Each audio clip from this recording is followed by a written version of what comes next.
오늘은 주님께서 우리의 죄를 대속하기 위해서 십자가 지시려고 예루살렘 입성하는 날을 기념하는 종려주일입니다. 2000년 전 예루살렘을 향하는 그 길에 늘어선 사람들, 저마다 손에 종려나무 가지를 들고 흔들면서 호산나 다윗의 자손이여 호산나 호산나 외치는 그 뜨거운 환영의 모습이었습니다. 저마다 그 눈빛들은 희망이 있었고요. 이제 곧 로마의 이 압제에서 우리를 구원할, 우리를 해방시켜 주실 그 메시아가 지금 우리 앞에 가고 있다 하며 그 메시아를 환영하며 기뻐했습니다. 그러나 그 위풍당당하게 입장해야 될 예수님은 백마가 아니라 초라한 나귀 새끼를 타고 예루살렘에 입성하셨고요. 그리고 세상의 왕관이 아닌 가시면류관을 쓰시고 로마로부터 자신들을 해방시켜 주기는커녕 오히려 그 로마 병사들에게 채찍을 당하고 조롱을 당하며 마침내는 십자가에 못 박혀 죽게 되어집니다. 자신들의 기대가 무너져 버렸습니다. 그렇게 뜨겁게 환호하면서 그 뒤를 따랐던 군중들은 며칠 사이에 얼굴이 확 바뀌어 버립니다. 그러면서 소리 높여 외칩니다. 예수를 십자가에 못 박아라, 못 박아라. 어떻게 한순간 이렇게 얼굴을 바꿀 수가 있을까? 그 이유가 뭘까요? 그들의 환호 속에는, 그들의 호산나 외쳤던 그 외침 속에는 예수님이 중심이 아니었기 때문입니다. 오직 자신들의 욕망, 꿈을 이루고자 하는 자기 에고, 나라고 하는 그것이 살아 있었기 때문입니다. 예수님이 무엇을 하든 어디를 가든 중요한 것이 아니에요. 내 꿈이 이루어지길 바랬던 거예요. 내 소원을 들어주고 내 뜻대로 움직여주는 예수는 환영을 했습니다. 그러나 내 뜻과 우리의 소망과는 다른 길을 걸어가는 예수는 필요 없다는 이야기입니다. 오늘날 우리가 예수 믿는다는 것도 이런 것이 아닌가 싶습니다. 단순히 내 삶에 그냥 액세서리 하나 정도로 추구하여 살아가는 것이 신앙생활이 아닌 거죠. 예수 믿는다라고 하는 것, 그것을 요한복음 1장 12절에 우리가 너무 잘 아는 말씀으로 우리에게 가르쳐주고 있는 것은 바로 그거예요. 요한복음 1장 12절입니다. 같이 한번 읽어볼까요? 시작. 영접하는 자, 곧 그의 이름을 믿는 자에게는 하나님의 자녀가 되는 권세를 주셨다라는 겁니다. 그죠? 그 이름을 믿는다라고 하는 것, 오늘 저와 여러분들이잖아요. 바로 그것은 다르게 표현하면 그것은 영접하는 것이다라는 겁니다. 여기서 말하는 영접이라는 것이 뭔가요? 내 인생이라고 하는 집에 예수님을 가장 고귀한 분으로 그 손님으로 모시는 것, 그게 영접이 아니에요. 잠시 있다가 또 떠나버리는, 그러나 가장 고귀한 분이어서 그렇게 손님 맞이하는 것이 영접이 아니에요. 여기서 말하는 영접이란 내 삶의 완전한 주인으로 그분을 받아들이는 겁니다. 내 삶의 이제 주인은 내가 아니라 예수 그리스도이십니다. 그래서 그분이 내 가정에, 내 삶의 주인 되어지는 것이 바로 영접입니다. 나의 옛사람은 완전히 죽고 내 안에 내가 아닌 예수 그리스도로 탈바꿈 하는 그 존재의 변화가 영접하는 거예요. 몇 년 전에도 한번 설교하면서 소개했습니다만은 옛날 70년대, 80년대 세상을 떠들썩하게 했던 대도 조세영 씨, 그죠? 부잣집 다 틀어가지고 하는. 그러나 그가 나중에 개종을 해서 출소해서 이제 신학교를 다니고 그래서 목사가 되었단 말이에요. 여기저기 간증 집회도 다니고 선교 단체도 만들어가지고 막 가난하고 힘든 사람들 도와주는 이야기들도 많았습니다. 자, 그런데 이 조세영 씨가 나중에는 어떻게 됩니까? 80이 넘어서도 또 남의 집 담벼락을 넘어가가지고 좀도둑으로 또 훔치다가 잡혀가지고 또 감방에 들어가 버리고.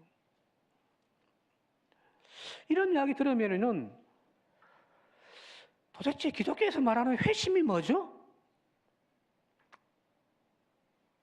예수 영접했다고 나는 믿는다라고 하는 그 말들이 회의감이 느낀단 말이에요. 그죠? 오늘 또 한 사람을 소개할까 합니다. 우리가 잘 알고 있는 찬송가 305장인가요? 나 같은 죄인 살리신 어메이징 그레이스를 작곡했던 존 뉴턴. 그가 처음에는 노예상이라는 것을 알고 계시잖아요. 그죠? 해군으로 복무하다가 막 탈영해가지고 엄청나게 막 벌 받고 쫓겨나가지고 노예 선을 타는 노예 상인이었습니다. 그런데 자신의 삶도 엄청나게 노예보다 못한 학대를 받았던 인물입니다.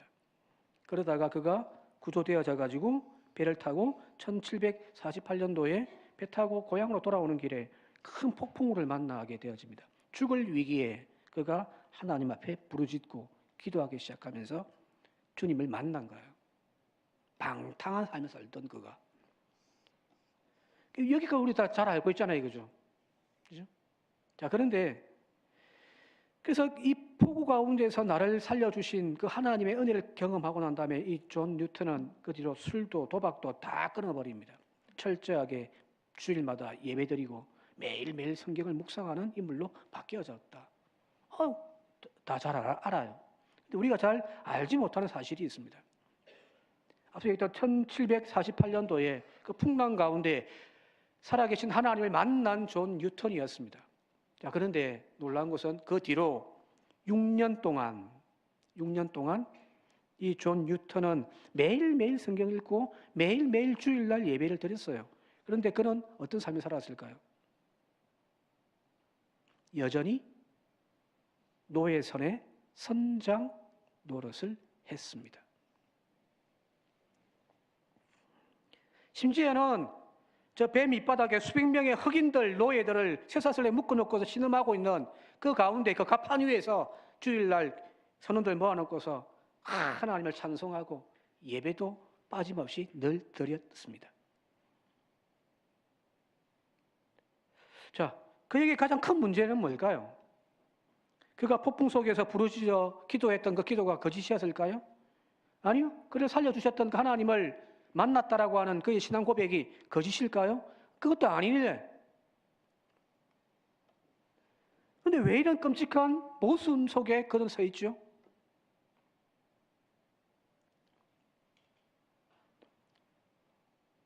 자, 이 모순은 바로 그거예요. 새 사람이 되었다라고 이야기를 하지만 그런 과거에 그 탐욕스러운 노예 상인이었던 그 존 뉴턴은 완전히 죽이지 못한 거예요. 그냥 하나님의 은혜를 덧입은 거예요. 포악하고 노예를 잡아서 팔아서 자기의 이익을 추구하는 탐욕스러운 존 뉴턴은 그대로 살아있은 채 그냥 자기를 구원해 주신 하나님의 은혜를 덧입은 거예요. 그러니까 뭔가 모순인 거죠. 그죠? 그의 삶의 주인은 여전히 세상의 돈, 성공을 쫓는 자기 자신이었습니다. 돈을 벌기 위하여 노예 무역을 포기할 생각이 전혀 없었습니다. 그에게 예수님은 다시 한번 항해 때마다 폭풍우를 만날더라도 나를 지켜주시고 내 사업을 번창케 해주실 나의 수호자 정도로 그는 생각했던 거죠.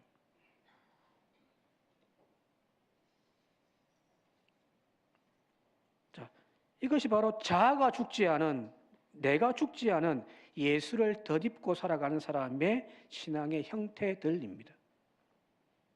물론 나중에 6년 뒤에 노예 선장으로 돈 벌던 이 존 뉴턴이 갑작스럽게 뇌졸중 증상으로 이제 더 이상 배를 탈 수 없게 되어집니다. 그래서 또 그 육신의 질병으로 말미암아 그런 다시금 또 하나님을 만나게 되어졌고 거기에서 그의 삶은 완전히 이제 바뀌어져 버리거든요. 신학교에 들어가서 공부를 하고 성공의 신부가 되어져서 이제 철저하게 회심한 가운데 세상 욕심이 아니라 주의 사람이 되어지는 회심이 그때 일어나는 거예요.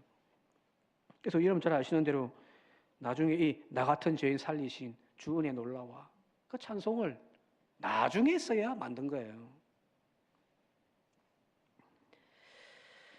노회선 위에 서 있던 그 존 뉴턴처럼 예루살렘의 저 군중들처럼 오늘 우리도 어쩌면은 내 욕심은 그대로 살아있는 상태에서 하나님을 덧입고 살고 있지는 않습니까? 마치 램프의 요정처럼 기도로 열심히 문질기만 하면은 우리의 소원을 딱 들어주는 그런 하나님을 우리는 믿고 있지 않습니까? 여러분 잘 아시는 램프의 요정 지니는 연기가 가운데 딱 등장해가지고 뭘 하냐면 3가지 소원을 들어줄게 라고 이야기를 한단 말이에요. 그죠?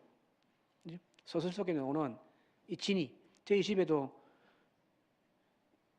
인터넷이 지니인데 뭐 이야기할 때마다 자꾸 끼어들어요. 네 주인님의 이생.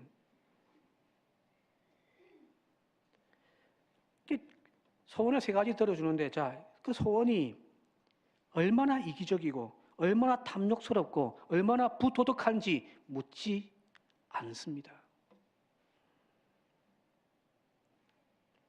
철저히 주인의 욕망을 맹목적으로 채워주는 도구일 뿐이죠. 그죠? 어제 인터넷 기사를 하나 보다가 이 지니가 지금 AI겠구나라는 생각을 좀 가지게 되어졌습니다. 사람들은 우리가 뭔가를 요청할 때에 그것이 잘못되어진 것에 대해서는 지적해 주잖아요. 그렇게 하면 안 돼. 그런데 지니는 무조건 다 호응해 준다고 하더라고요. AI는요. 똑같죠. 어쩌면 오늘 우리가 그리스도인으로 살고 하나님을 믿는다라고 하는 이 믿음을 살고 있는 우리의 모습이 마치 저 램프의 요정 지니를 대하는 것 같이 하고 있는 것은 아닌가? 내 소망 들어주고 내 꿈을 이루어줄 목적과 수단으로 하나님을 믿고 있는 것은 아닌가요? 그러나 하나님은 아니에요. 우리의 소원을 들어주시는 분이 아니란 말입니다. 지난 주간 새벽 기도하면서 열왕기 역대기 말씀을 읽다가 솔로몬이 성전 건축하기 전에 왕이 되고 난 다음에 기본에서 이제 산당에서 1000번제를 드리고 난 다음에 그날 밤에 하나님께서 꿈에 솔로몬에게 나타나서 뭐라고 말씀하시냐면은 소원을 하나 이야기해봐. 내가 들어줄 테니 라고 이야기하잖아요. 이거죠. 마치 램프 요정 지니 같아요. 근데 지니는 3개를 들어주는데 하나님은 소원은 한 가지만 이야기를 한단 말이에요. 그죠? 그때 솔로몬이 원수의 생명을 해한다든지 부귀영화를 구하지 아니하고 오직 하나님의 백성을 올바르게 가르치고 또한 재판할 수 있는 듣는 마음, 지혜를 달라고 기도를 했더니 이 솔로몬이 간구한 것에 대해서 하나님이 뭐라고 말씀하시냐면은 이렇게 이야기를 해요. 열왕기 3장 10절 같이 한번 읽어볼게요. 시작. 솔로몬이 그것을 구하매 그 말씀이 주의 마음에 든지라. 네가 구한 것이 세상 사람들이 구하는 것과 같지 않구나. 내 마음에 너무 합하다. 그래서 내가 그 소원을 들어주고 더불어 네가 구하지 아니한 부귀와 영화까지도 내가 함께 너에게 주겠노라. 자, 이 이야기에서 중요한 것은 뭘까요?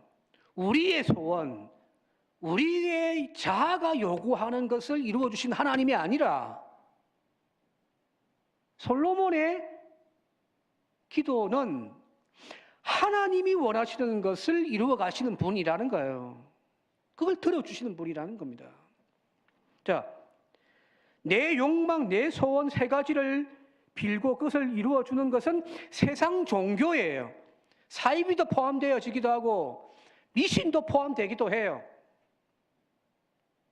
근데 기독교는 그게 아니란 말이에요. 세상의 헛된 바람을 이루어 주는 것이 기독교의 신앙이 아니라 그런 것들 꺾어내고 온전히 하나님의 뜻을 이루기 위한 것, 하나님이 솔로몬에게 내가 이루어 줄 수 있는 소원 한 가지를 이야기를 하라고 하는 이 말은 어떤 소원이든 다 들어줄게가 아니에요. 하나님의 뜻을 이루어가는 그것을 내가 이루어 주겠다는 거지. 그것이 진정한 종교 아닐까요? 내가 죽고 하나님의 뜻이 이루어지는 것. 우리는 수없이 기도하고 있잖아요. 주기도문을 통해서. 하나님 나라가 오늘도 이 땅 가운데 이루어지게 해 주십시오.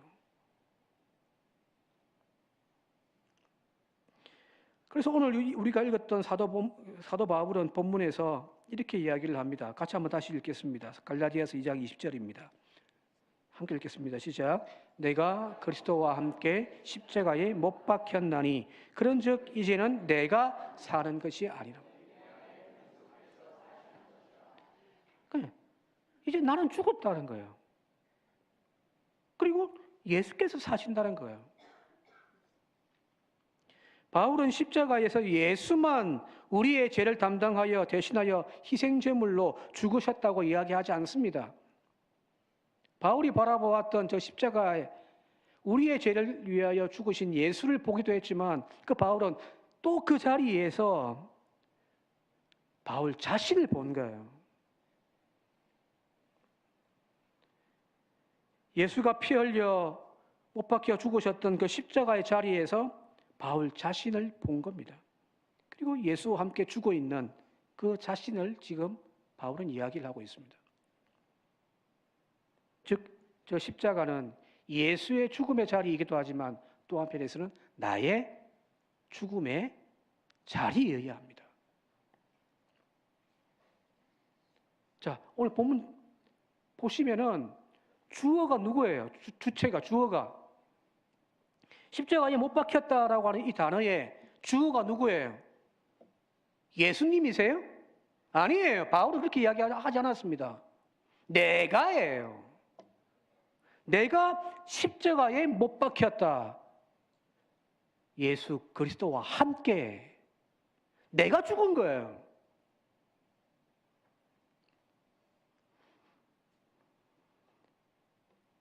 내 자존심이 조금만 상해도 분노하고 참지 못하는 나, 세상의 돈과 성공에 목말라 헤매고 있는 그 존 뉴턴이 내 뜻대로 안 되면 하나님 또 까불면 나한테 죽어라고 이야기하는 그 못된 자아가 저 십자가에서 죽어야 되는 거예요.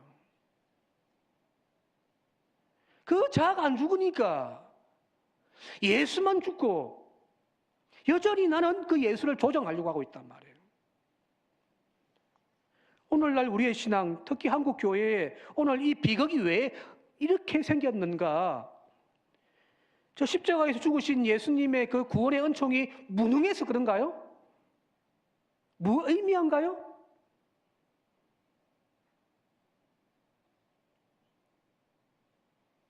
아니에요. 저 십자가에서 예수님은 우리의 모든 죄값을 지고 죽으셨는데 그게 또 하나 죽어야 할 것, 내가 안 죽었기 때문이에요.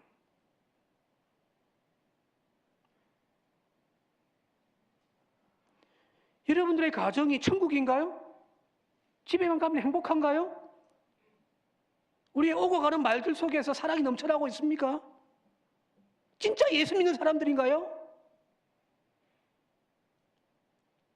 왜 안 되죠? 우리 집에 예수가 없어서? 아니요. 내가 안 죽어서 그런 거지. 오늘날 하나님의 몸이라고 이야기하는 교회가 교회 안에서 이파 저파 나누어지고 자기들끼리 지지고 볶고 싸우고 세상 사람들 하는 것처럼 또 싸움질하는 이유가 뭔가요? 그 안에 예수가 없었어요? 아니에요. 내가 안 죽어서 그런 거지.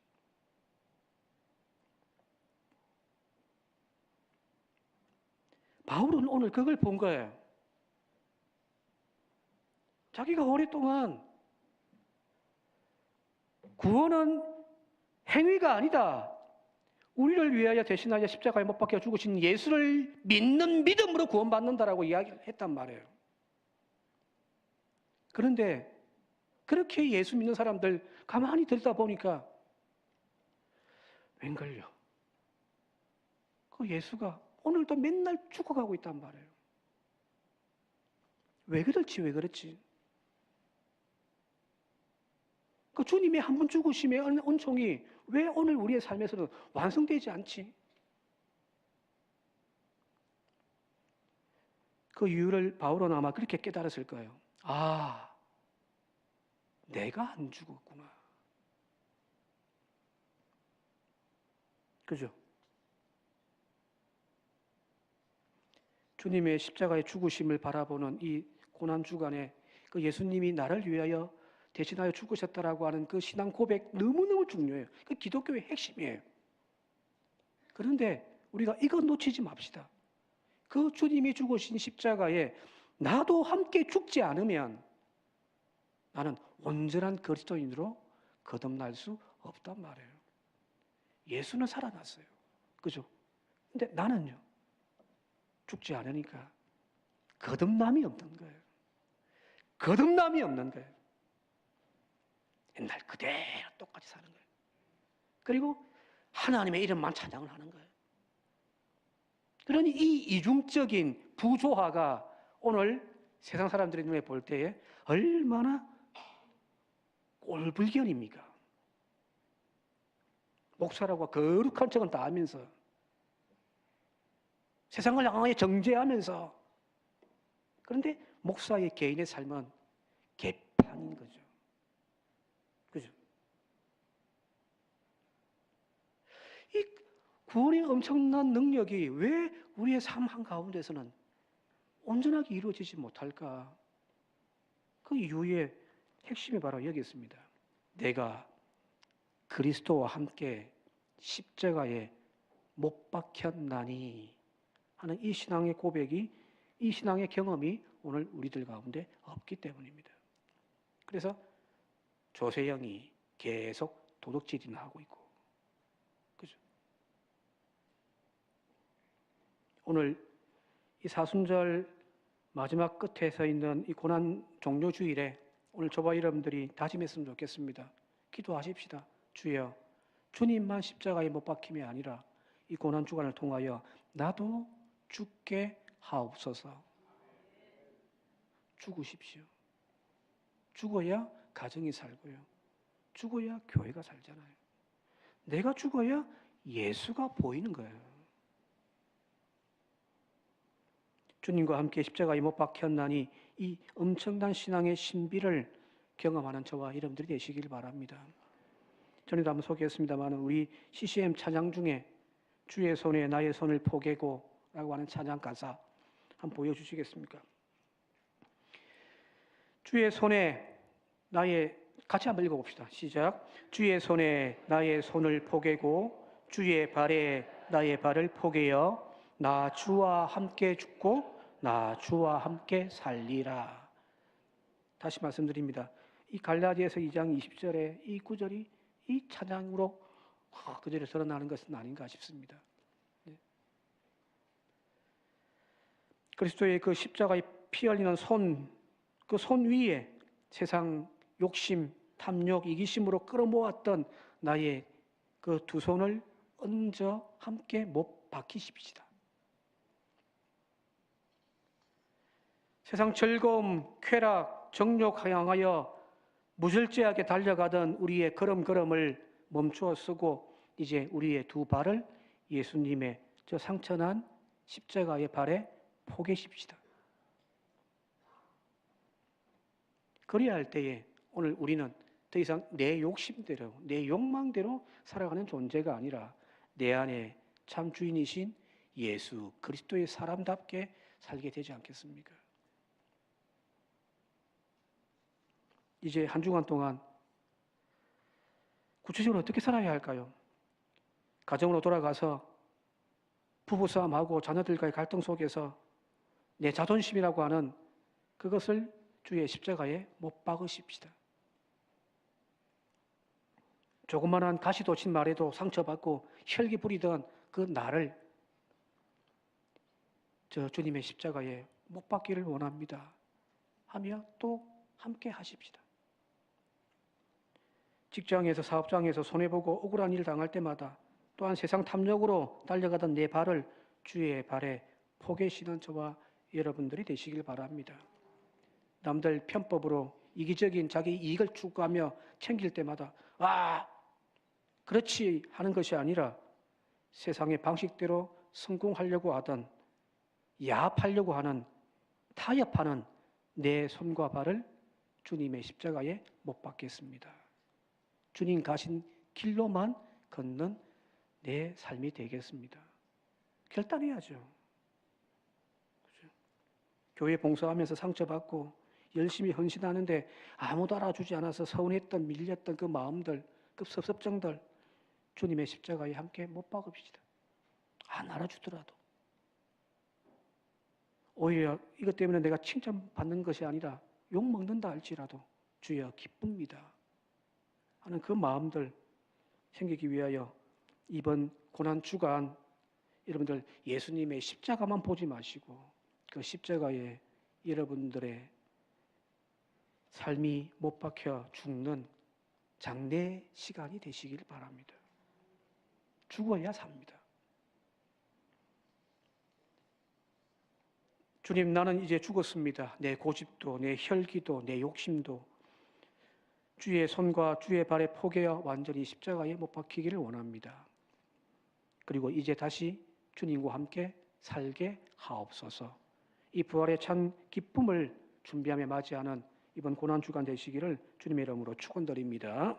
함께 기도드리겠습니다. 아버지 하나님, 주님께서 우리의 죄를 위하여 대속의 희생제물로 십자가에 못 박혀 죽으신 그 은혜를 기억하게 하옵소서. 그러나 아버지 하나님, 주님만 저 십자가에 못 박힘이 아니라 바울이 보았던 그 십자가의 자리에 나도 죽었음을 깨닫게 하시고 또한 날마다 나는 십자가에 죽노라 결단하며 고백하는 우리의 삶이 되게 하옵소서. 제대로 죽어야 참된 부활의 능력이 우리들 가운데 있음을, 그래서 이제는 내가 사는 것이 아니라 내 안에 예수 그리스도께서 사시는 우리의 참 인생 되게 하옵소서. 예수님의 이름으로 기도드리옵나이다. 아멘.